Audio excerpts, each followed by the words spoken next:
What is up, everybody? JT Sports here, back to you guys with another episode of the JT Sports Podcast. On this episode, we're going to be discussing, will USC football make it to the college football playoffs this upcoming college football season? Will the Cincinnati Bengals have a Super Bowl hangover? How good will LSU football be this year? And could the Detroit Lions make it into the NFL playoffs this season? If this is your first time listening to the JT Sports Podcast, welcome. I appreciate you for tuning in. Make sure that you follow me on all of my social media platforms. You can follow me on Twitter at JTSports__. My Instagram is at JTSports_. And lastly, if you haven't already, make sure that you are subscribed to my YouTube channel, which is JT Sports. Lincoln Riley bolted from Oklahoma to become the new head coach of USC Football. And I can't say that I blame him. If I was in his shoes, I probably would have did the exact same thing.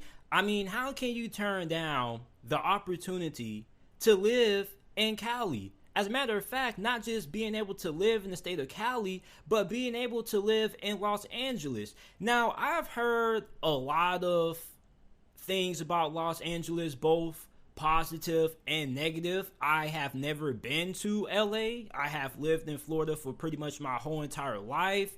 But I've heard that they have some nice houses, really nice beaches, a lot of touring attractions. However, I don't really hear a lot of great things about the downtown area. But for Lincoln Riley, I just felt like it was a no-brainer for him to leave OU for USC because, first of all, you're going to have an easier time when it comes to recruiting. There are just so many great, talented high school football players that live in the California area. So you have access to that. You also are getting a lot of money. So for USC, it just made sense to go ahead and steal Lincoln Riley from Oklahoma pretty much. And then you look at the work that Lincoln Riley has done over the course of this offseason in the transfer portal. You bring in Caleb Williams, who was your starting quarterback during your time last season at OU. You bring in Jordan Addison, who is the Bolintikov Award winner from last year. You also have Mario Williams, who also is a transfer from Oklahoma. Travis Dye. USC was doing a lot of work in the transfer portal, and that has a lot of people excited about what USC football could be this year. And when you look at this roster, this is definitely a really good team, especially on offense. This team is going to be a juggernaut. We already know what Caleb Williams brings to the table at quarterback. Kind of reminds me a little bit of Russell Wilson, but a little bit faster. You have Travis Dye, Austin Jones, Darren Barlow in the backfield. According to many reports coming out of spring camp, it seems as if Lincoln Riley is going to have a three-headed rotation at that running back position. Then at wide receiver, you're stacked, man. Jordan Addison, Mario Williams. Last year, Jordan Addison caught 100 receptions for 1,593 receiving yards and 17 touchdowns. Him and Caleb Williams are going to end up being the best quarterback wide receiver duo in college football. I know there's going to be a good amount of Ohio State fans who are going to push back on that. If you get mad at that, I can understand why. The offensive line should be pretty good. Some people have questions about the depth, but I think overall the offensive line is in pretty good shape. So on defense, this is where many people have question marks when it comes to the Trojans, because Lincoln Riley, during his time at Oklahoma, never really had any good defenses. He does have talent on the defensive line. I'm not going to try to pronounce any of these guys' names. Trust me, I did look up how to pronounce their names properly, and it just couldn't roll off my tongue the right way. So I'm not going to try to embarrass myself. But you guys know who are the studs on this defensive line. At linebacker, you got Eric Gentry, Shane Lee. I'm a really big fan of what Mekhi Blackman does at the cornerback position. You also have Kalen Bullock there. So I think that if you're Lincoln Riley, you definitely do have some pieces to work with on defense. And when you look at the schedule, I mean, USC doesn't have the toughest schedule in the world. Your home games are going to be against Rice, Fresno State, even though I wouldn't overlook Fresno State because you do play them pretty early in the season. And everybody knows that the majority of upsets that happen in college football happen really early into the regular season. So I wouldn't overlook that Fresno State game, even though I do expect USC to win that game by at least 2 touchdowns. You got to play Arizona State at home, Washington State, Cal, Colorado. Then you face Notre Dame. Now, you have to go on the road and play Stanford. We don't really know what Stanford is going to do this year. Stanford is a program that kind of has been on a downward slide over the last couple of seasons, but maybe this could be the year that David Shaw gets things turned around. I really don't know what has happened to Stanford. They used to be one of the best teams in this conference, and all of a sudden they just started dwindling down for some odd reason. You got Oregon State, who some people think could be a little bit of a sleeper team. That could be a little bit of a trap game for USC. Oregon State definitely is a team that you don't want to overlook.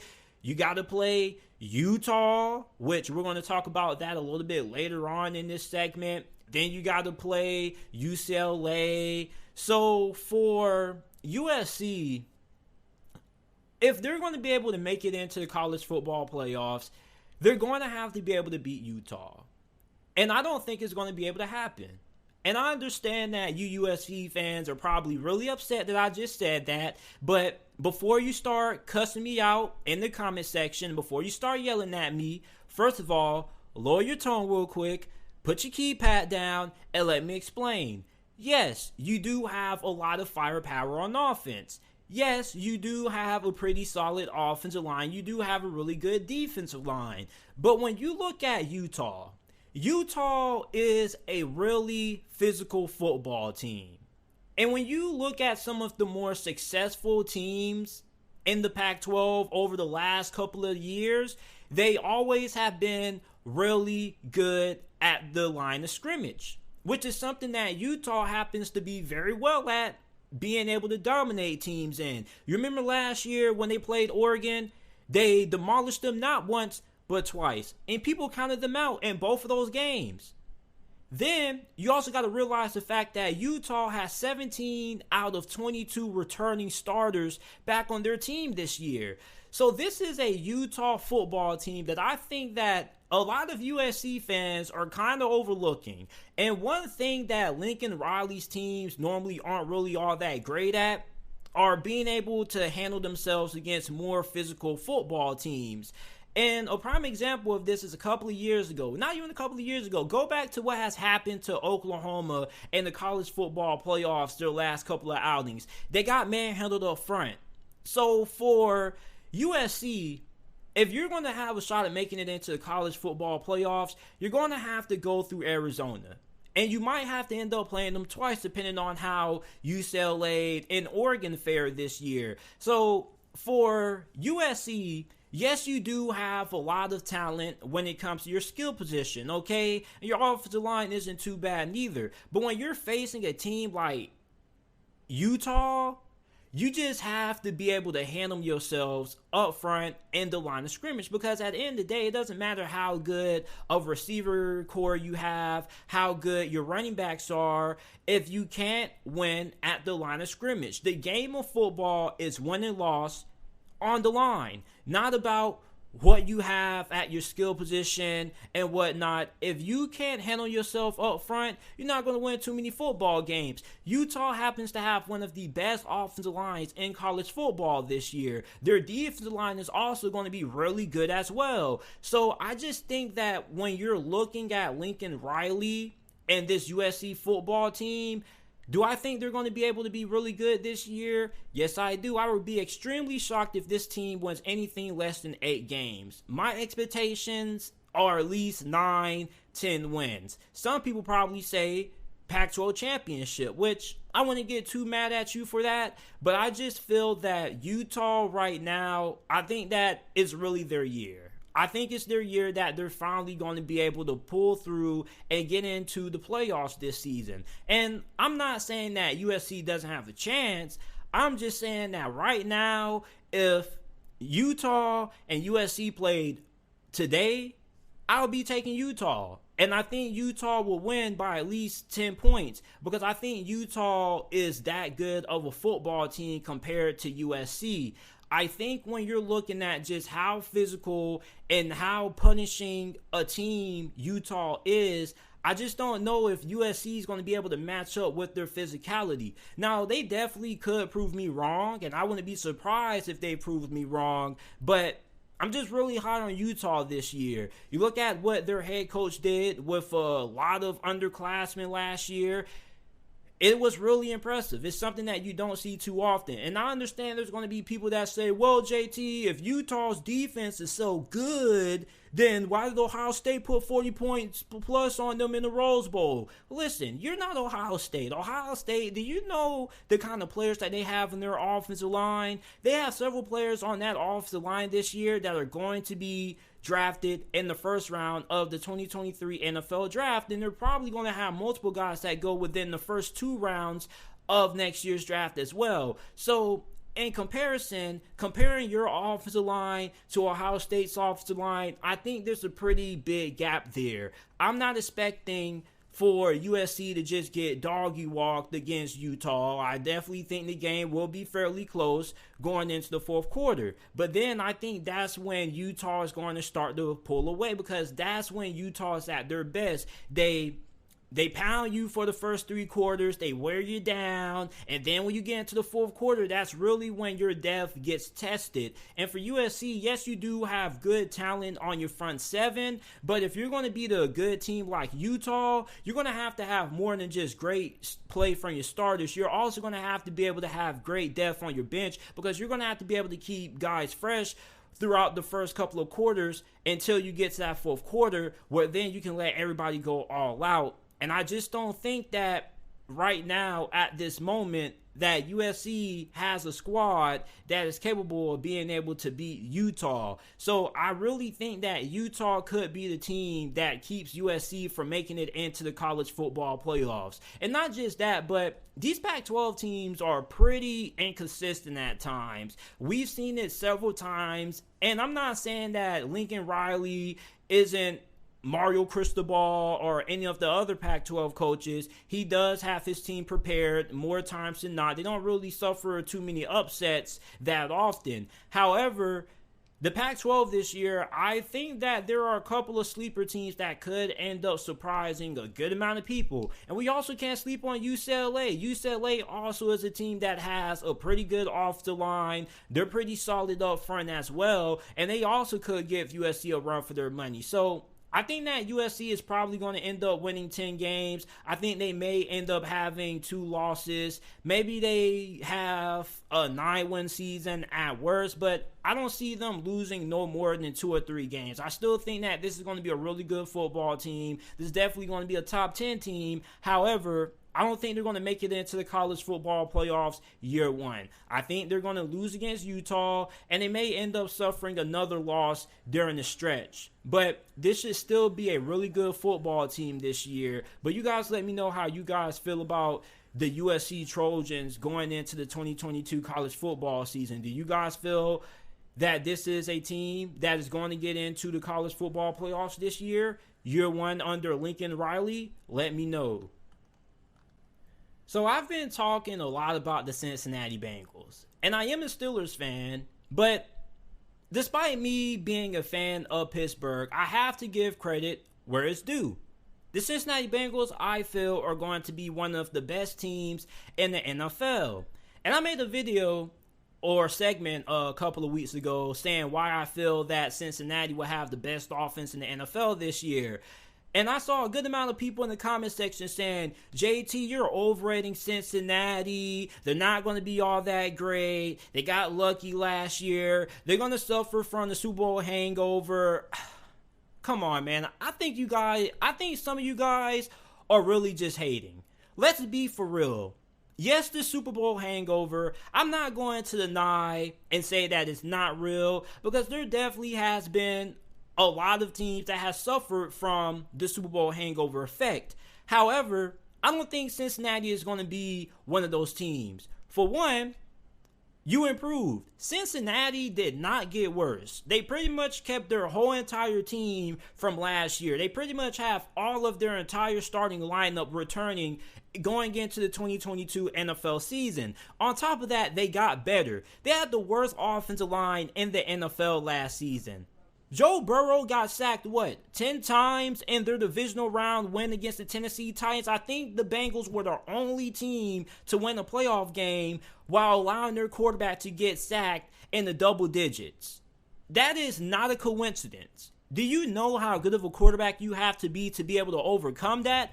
Then I saw a comment that almost made me lose all of my humanity for just a brief 30 seconds. I saw somebody have the nerve to tell me that Joe Burrow got carried by the Cincinnati Bengals wide receiver corps and he got carried by the talent on his team last year. You know what I want to tell you? Please, shut the hell up. Are you really going to tell me that Joe Burrow got carried by his supporting cast? Take Joe Burrow off the Cincinnati Bengals last season and tell me where they go. You see, a lot of people have to understand something.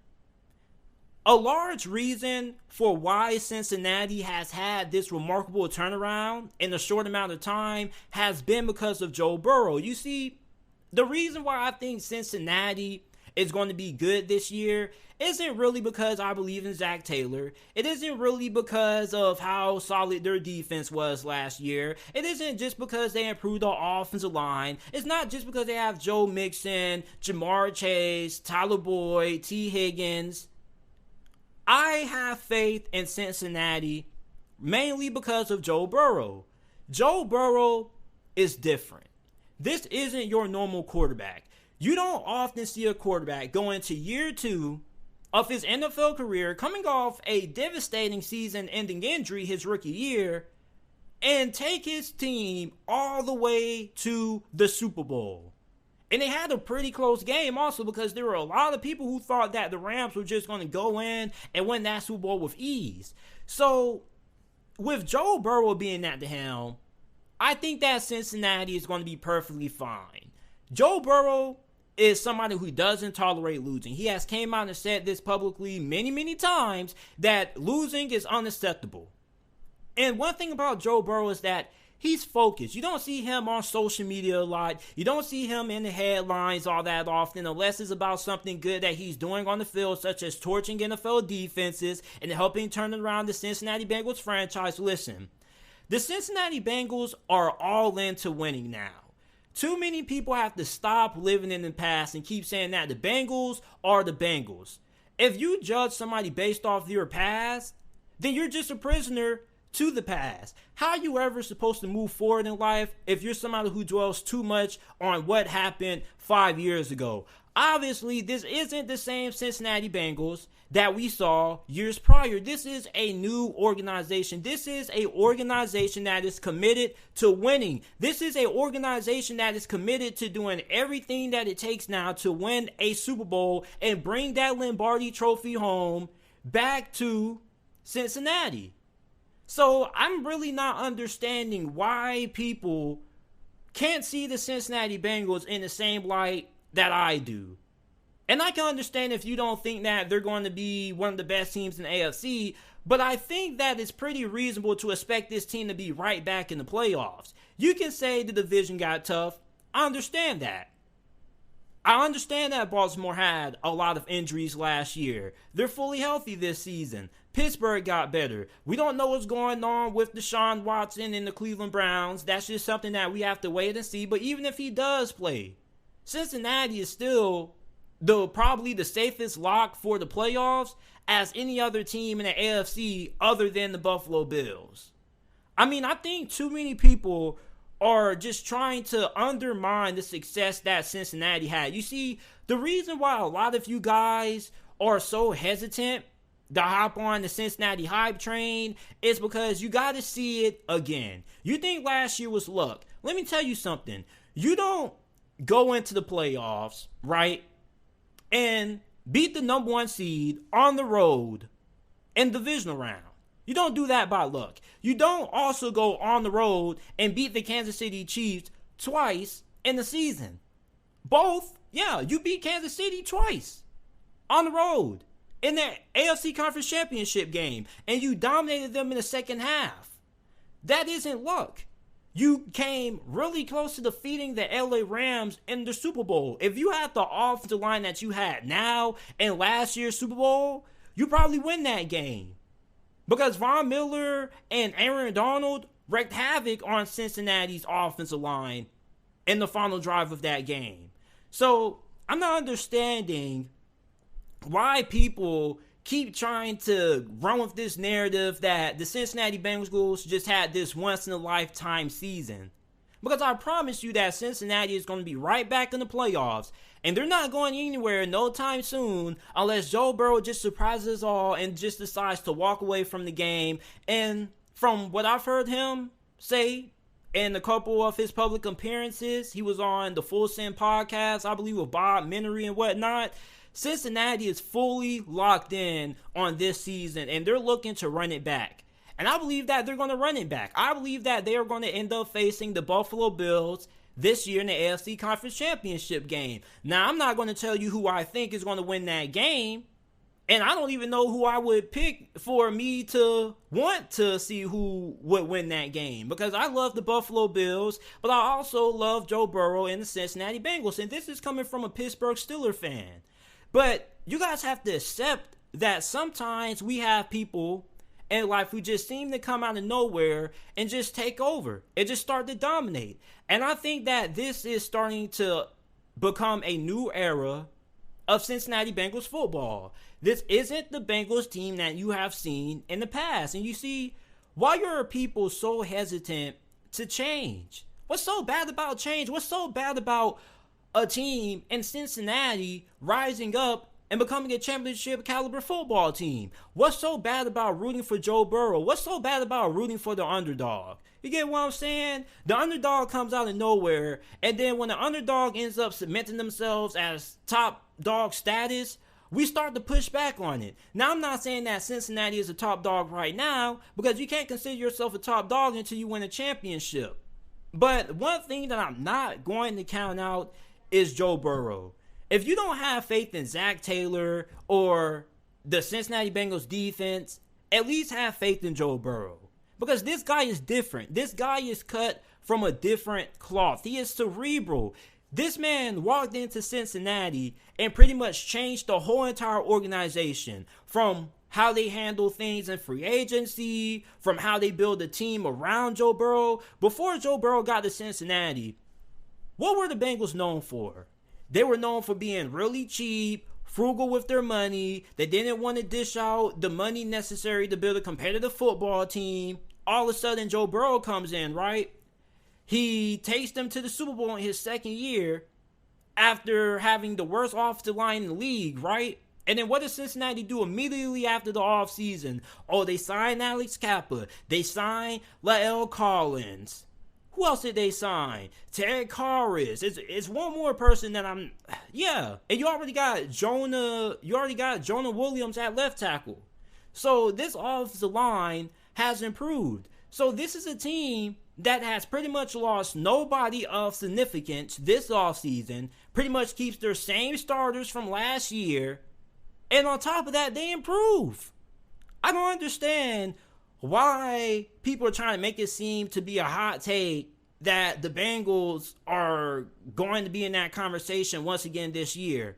The fact that people are trying to use this whole Super Bowl hangover argument is just complete nonsense. Because I ain't hear nobody saying that the Kansas City Chiefs were going to have a Super Bowl hangover. Huh? Yeah. Even when Philadelphia won the Super Bowl, I didn't really hear too many people saying they were going to have a Super Bowl hangover.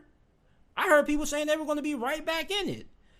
I don't understand why there are so many. I don't even hear people saying that the Rams are going to have a Super Bowl hangover. And they won the Super Bowl. Just because you win the Super Bowl, that doesn't excuse you from having the Super Bowl hangover also. You get what I'm saying? There are plenty of teams that have won championships and just disappeared out of nowhere. So it just kind of really irritates me. I really shouldn't be spending this much time having to elaborate on this.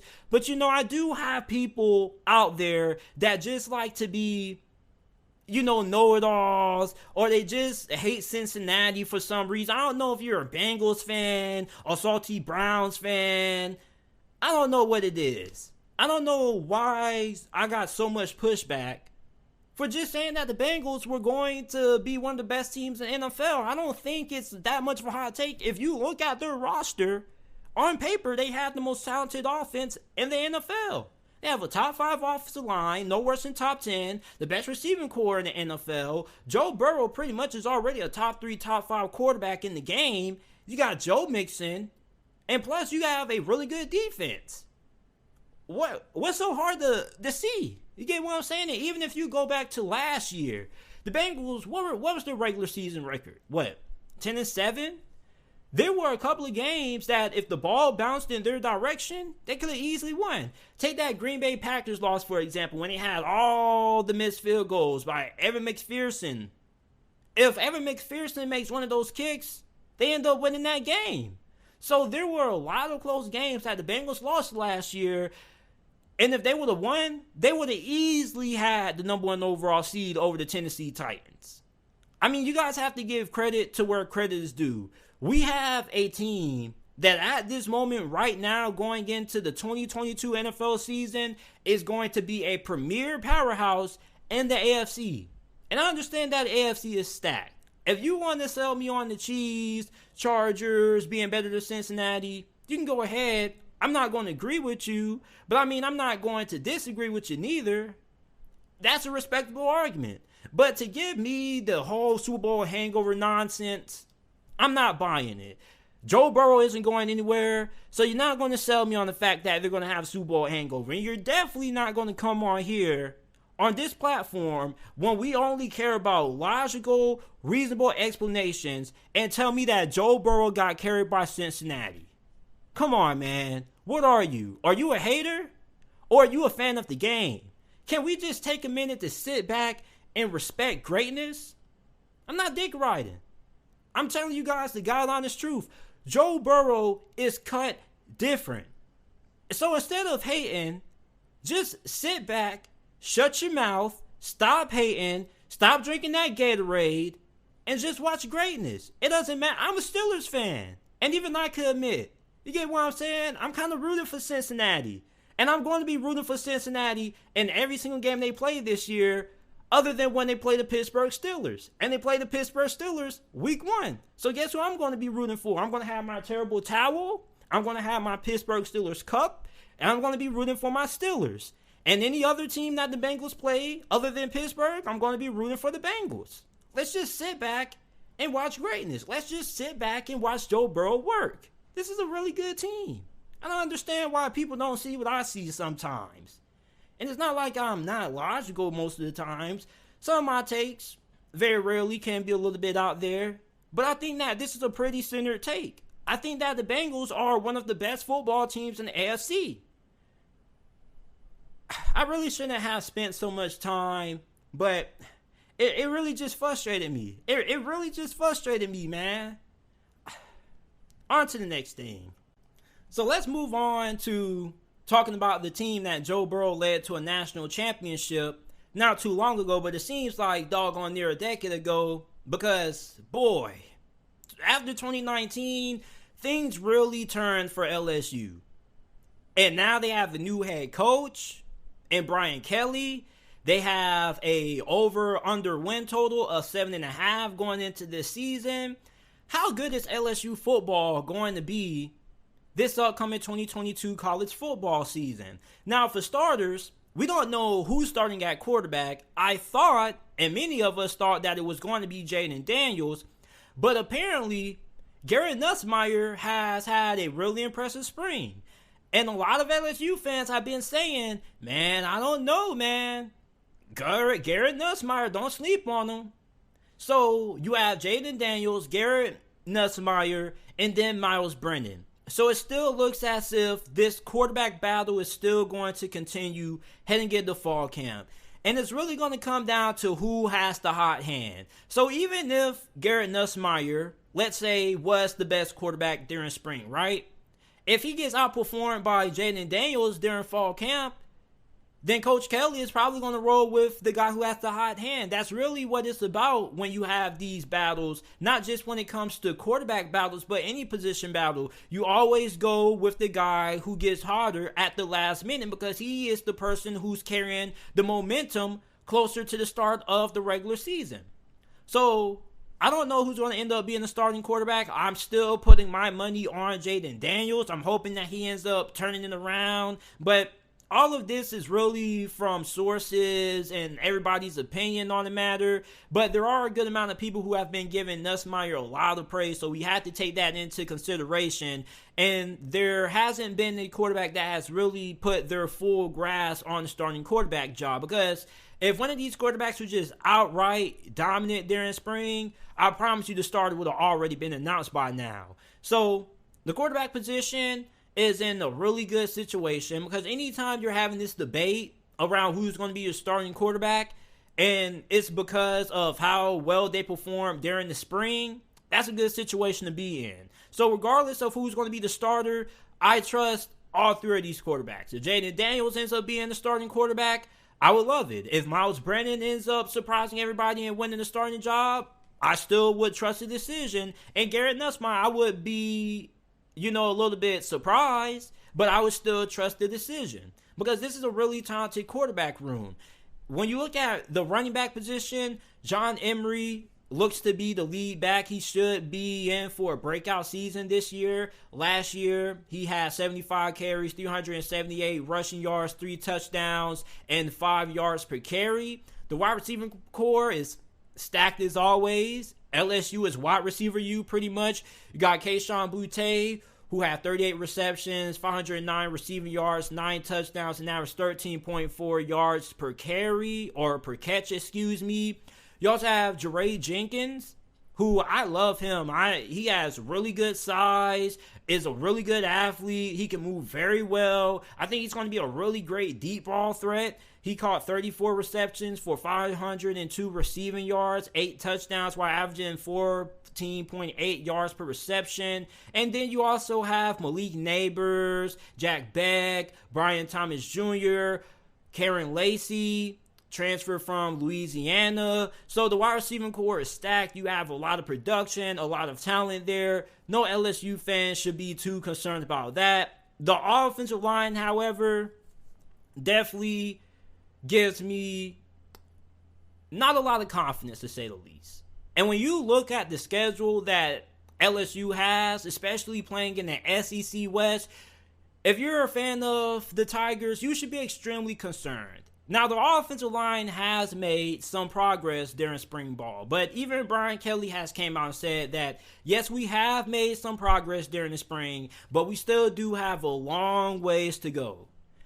And their defense, I think, is going to be pretty good. Their defensive line is really solid. You have Mason Smith, Ali Gay, you have edge rusher BJ Ojulari, who should be one of the best pass rushers in the SEC this year. He had 7 sacks in 2021. You have Louisiana transfer Mekhi Garner at cornerback. He was on my breakout players list. For those of you guys who haven't seen that, make sure that you guys go ahead and check it out. You have, this is a very fun name to say, Jarek Bernard Converse, who is a transfer from Oklahoma State, who had one of, if not the second best defense in college football last year behind Georgia. So LSU's defense, I think, is going to be pretty good this year. However, the offensive line worries me a lot. And when you look at how tough the SEC West is going to be this year, there are a lot of teams in this division that have really great talent on the defensive line. Mississippi State is really deep when it comes to their D-line. We already know about Alabama. Arkansas has a really good defensive line as well. Texas A&M, they have some monsters on that line. Oh my goodness. Sheesh. So for LSU, I mean, it's really hard for me to find more than 7 wins on this schedule. Okay, you play FSU week 1. I'll chalk that up as a dub. Even though that is a game that probably could go either way, I think that the fact that LSU, I think, is probably a little bit ahead of FSU in a sense, and I have a little bit more confidence in Brian Kelly as a head coach compared to Mike Norvell. So I think LSU can win that game. Then they play Southern. That's a win. Mississippi State, I don't really know. That's a game that could go either way. You play New Mexico State. So, I mean, you have 3 potential wins to start out the season, pending that you do handle business and you take care of FSU. Auburn is a game that you definitely should be able to win. Not too many people are fond of Auburn, okay, but you do play that game on the road. You got to play Tennessee. Tennessee is going to be a really tough outing for anybody this year, unless you're Alabama or Georgia. Florida is a game that could go either way. Ole Miss, I think, is a game that could definitely go either way. So you have about 5-6 winnable games on this schedule. You look at UAB, you should be able to take care of business there. Even though UAB does have a pretty solid program, they are one of the more underrated G5 programs in America. But you should be able to handle business. So for LSU, they should at least be able to get the 7 wins. I wouldn't be surprised if they get the 6 wins, but I think they should be able to get the 7 wins, and that's probably where I'm going to go with. Maybe you could sell me on 8 wins, but I think 7 would be more realistic for me, simply for the fact that I don't know how well the offensive line is going to perform. And even though you do have a couple of guys coming along very well from what we've heard out of spring, at the same time, even though you perform well in spring, that doesn't necessarily mean that you're going to have a great performance from that unit come the start of the regular season. So there's still a lot of moving chess pieces on the offensive line. And when you look at this division, you have some of the best defensive lines, not only in the SEC, but in all of college football. And you have defensive lines that not only have a lot of talent, but they have a lot of depth. So it's really going to be hard for me to see LSU beating a Texas A&M, a Mississippi State, or Arkansas when you look at how much talent they have on the line of scrimmage. And I'm not saying that it couldn't happen. LSU is definitely going to be able to upset a couple of those teams this year. It very well could be Mississippi State or Arkansas. But I just think for me, I'm going to go with 7 wins. I just need to see more out of the offensive line. And I'm never really going to get my answer on how good the offensive line is going to be until the start of the season. And even then, you're going to be facing FSU. I don't really know if that's going to be a great challenge to see where you're at when it comes to the talent that you have on the offensive line. So really, we're going to have to wait and see how they perform against Mississippi State. But overall, I think this is a 7-win team. I was hoping, going in before I even started recording this segment, I was thinking that LSU potentially could win 9 games, maybe 10. But I didn't know their offensive line situation was in this much limbo. So let me know how you guys feel LSU football would be, or how good you guys feel they would be this upcoming college football season down in the comment section down below. The Detroit Lions. Last year, they went 3-13-1, year 1 under Dan Campbell. Coach Campbell is going into his 2nd season as the head coach of the Detroit Lions. And there has been a good amount of discussion about this team, especially on Twitter. Could this be a team that goes from last to first? And could they potentially get into the postseason? Now, I'm not going to say that they're going to win this division. Still think that it belongs to the Green Bay Packers. And I really get annoyed that every offseason I have to come on here and tell people that the Packers are not going to regress. Because every offseason, everybody, especially Lions fans and Vikings fans, try to sell me on the idea that the Green Bay Packers are going to take a step back. It happens every offseason, and people got to realize this. As long as that bad man Aaron Rodgers remains in Green Bay, this is still Green Bay's division. And then on top of that, even though they did lose Devontae Adams, I'm pretty sure they're going to have a couple of other guys who step up on offense. And not only that, but I don't think too many Vikings fans and Lions fans understand just how good this Green Bay Packers defense is going to be. this is going to be a top 5 defense. This may be the best defense that Aaron Rodgers has had in his whole entire career with the Green Bay Packers. And that's saying something because Aaron Rodgers has had some okay defenses during his career with the Packers, but no defense on the level that Green Bay is going to have in 2022. So I think it's pretty fair to say that this division still belongs to Green Bay. Barring something crazy happening, I don't see Detroit winning this division. However, when it comes to them being able to make it to the playoffs, they definitely are a team that I think is going to be in that conversation to get that 7th seed. This is a team that has a over-under win total of 6.5. Their schedule isn't too tough. I think it's pretty moderate. You start the season off against Philadelphia. You got to play Washington. You go on the road to Minnesota. You face Seattle. So during that stretch, that's a schedule where you should be able to at least win 2 of those games to start off. I wouldn't be surprised if they end up winning 3. Philadelphia is a team that I still have many questions about when it comes to how efficient Jalen Hurts can be as a passer and just how effective of a coach is Nick Sirianni, because the Eagles were 1-8 against teams that had a record of 500 or better. Then you got to play New England on the road in Foxborough. So I think their schedule is pretty moderate. You play the Chicago Bears, the New York Giants. You should be able to take care of the Bears twice because the Chicago Bears have one of the worst rosters in the league this year. You also have the luxury of being able to play the Jaguars, the Jets, the Panthers. So there definitely are a good amount of winnable games here, but there definitely are some tough games that you're going to have to be able to win. And I think that Detroit is a team that could be able to pull off a couple of upsets this season. They doggone near came close to pulling off a couple last year. So for Detroit, I don't think it's crazy to look at this team as being a borderline playoff team. I'm not ready to say that I think they would get into the postseason. However, I do think that this is going to be a team that's going to be competitive. They're going to be in the playoff chase for the whole entire regular season. And I think it's really going to come down to what they do around week 15, week 16, and week 17 of the NFL season, which you end up closing off your season. Check me out. Their last remaining games of the schedule in the month of December, you play Jacksonville at home, Minnesota at home, on the road to face the Jets.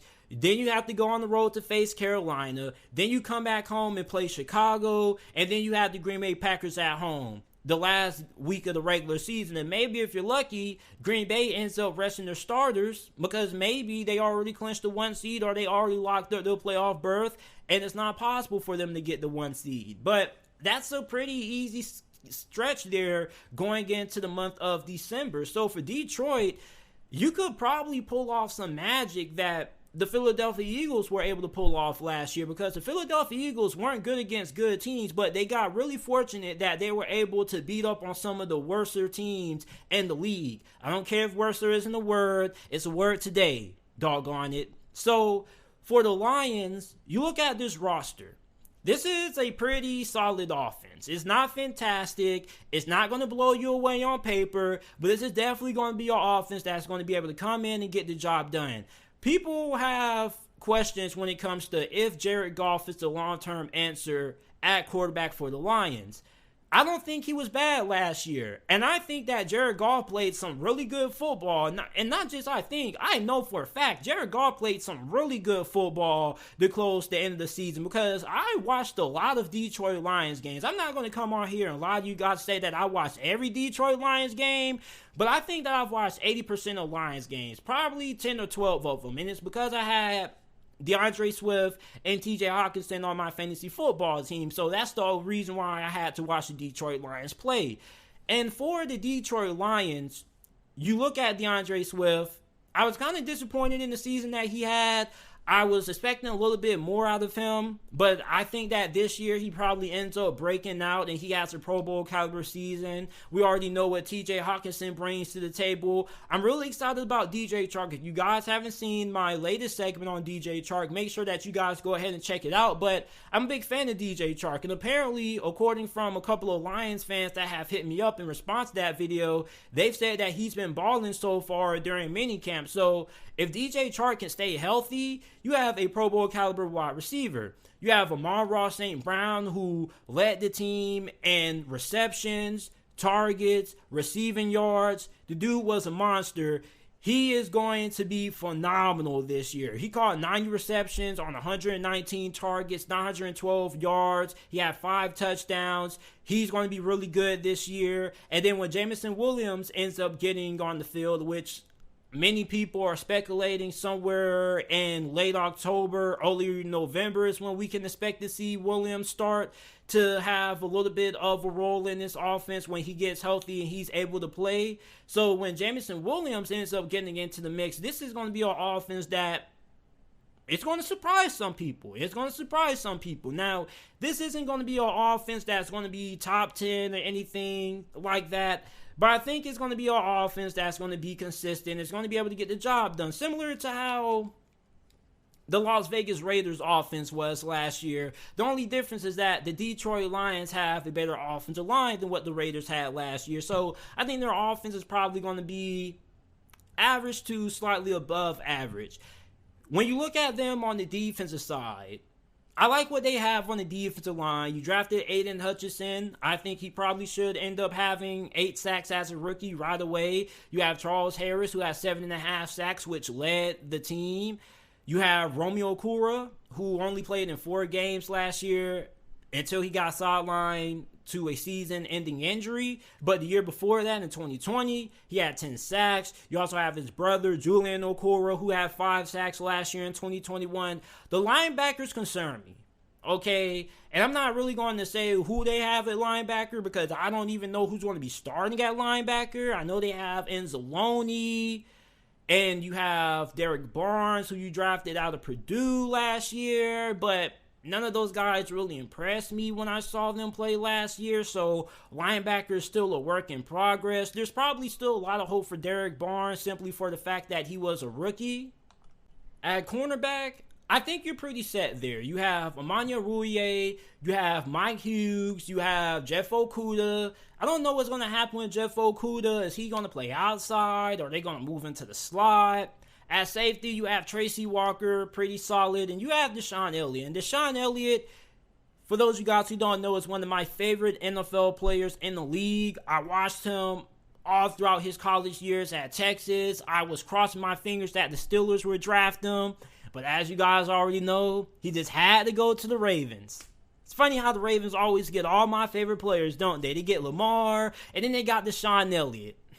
I hate it here, man. I really hate it here. And the thing with Deshaun Elliott is that if he can just stay healthy, if Deshaun Elliott can at least give me 14 games, I think that you have a safety that can end up maybe making it to the Pro Bowl.